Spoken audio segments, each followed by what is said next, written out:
Hello case, நம்மளுக்கு மீன் வளர்க்க பார்த்தா ஃப்ரிட்ஜ் பாக்ஸ் ரொம்ப குட்டியாக தெரிய ஆரம்பிச்சிச்சு. ஸோ அதனால் பார்த்தா ஃப்ரெண்ட் வீக்கில் பார்த்தா சிண்டெக்ஸ் டேங்க் ஒன்று இருக்குது 1000 லிட்டர் வேணுமான்னா நம்மளும் பார்த்து பத்திரமா வச்சிருமாச்சா நான் வந்து வாங்கிக்கிறேன்னு சொல்லிட்டு நம்மளும் பார்த்தா மிஷின்லாம் வாங்கிட்டு வந்து வெட்டுறதுக்கு. இந்த மிஷின் வச்சு பார்த்தா நம்ம சிண்டெக்ஸ் டேங்க் வந்து கொஞ்சம் பாதியாக தான் வெட்ட போகிறோம், பாதி இல்லை கொஞ்சம் மேலாப்பில் வெட்டி விட போகிறோம். அப்படின்னா நல்லா ரவுண்டாக பெருசாக அழகாக இருக்கும் பார்க்குறதுக்கு. இதை வெட்டுறதுக்குள்ள போதும் ஆச்சு மக்களே. இதை கஷ்டப்பட்டு அப்படியே வெட்டியாச்சு. வெட்டினதுக்கப்புறம் தான் அழகாகவே இருந்துச்சு. நான் வெட்டினதுக்கப்புறம் காமிக்கிறேன் பாருங்கள். நம்மளும் பார்த்தீங்கன்னா பொறுமையாக ஒன்று போல் ஈவனை வெட்டியாச்சு. வெட்டினதுக்கப்புறம் பார்த்தீங்கன்னா ஒரு மேஜிக் போய் ஒரு டாப்பை மட்டும் தனியாக கழட்டி எடுத்துகிட்டு இப்போ பார்த்தா உங்களுக்கே தெரியும் எவ்வளோ சூப்பராக இருக்கும் பாருங்கள் டேங்க்கு. இது வேஸ்ட் தான் மேலே உள்ள டாப்பு. இதை மட்டும் நம்ம யூஸ் பண்ணிக்கலாம் மீன் வளர்க்குறதுக்கு. பார்த்தா தெரியும் கீழே ஒரே ஒரு ஓட்டை மட்டும் இருக்குது. இந்த ஓட்டையை மட்டும் நம்ம பூட்டினா வேறு லெவலில் இருக்கும் கைஸ். இதில் பார்த்தீங்கன்னா எந்த மீன் நமக்கு கமெண்ட் பண்ணுங்கள். இதுக்குள்ளே இதான் கஷ்டமான வேலை கைஸ். நம்ம டேங்கை பார்த்தீங்கன்னா படி வழியாக மேலே ஏற்ற முடியாது. ஸோ நம்ம வீட்டுக்கு சைடில் கூட தான் மேலே ஏற்றணும்னு சொல்லிட்டு நம்ம ஃப்ரெண்டு பார்த்தீங்கன்னா ஸ்லாப்லேயே உட்காந்துட்டாரு. ஈஸி தானே ஏற்றிடலான்னாரு. ஆனால் பார்க்க ரொம்பவே கஷ்டமாக இருந்துச்சு டேங்கை தூக்குறதுக்கு.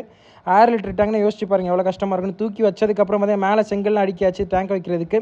வச்சதுக்கப்புறம் நம்ம தூத்துக்குடி கொத்தனார் இருக்கார் நம்ம ஃப்ரெண்டு, அவரை தான் கூப்பிட்டேன். அவர் பார்த்தீங்கன்னா கலவெல்லாம் பக்காவாக மிக்ஸ் பண்ணிகிட்டு இருந்தார். பாட்டை வர பாட்டை மிக்ஸ் பண்ணார். மிக்ஸ் பண்ணதுக்கப்புறம் பார்த்தீங்கன்னா நம்ம உள்ள ஓட்டை மட்டும் 2 பக்கம் அடைச்சாச்சு. இனிமேல் லீக்கே ஆகுது மச்சான்னு சொன்னால்.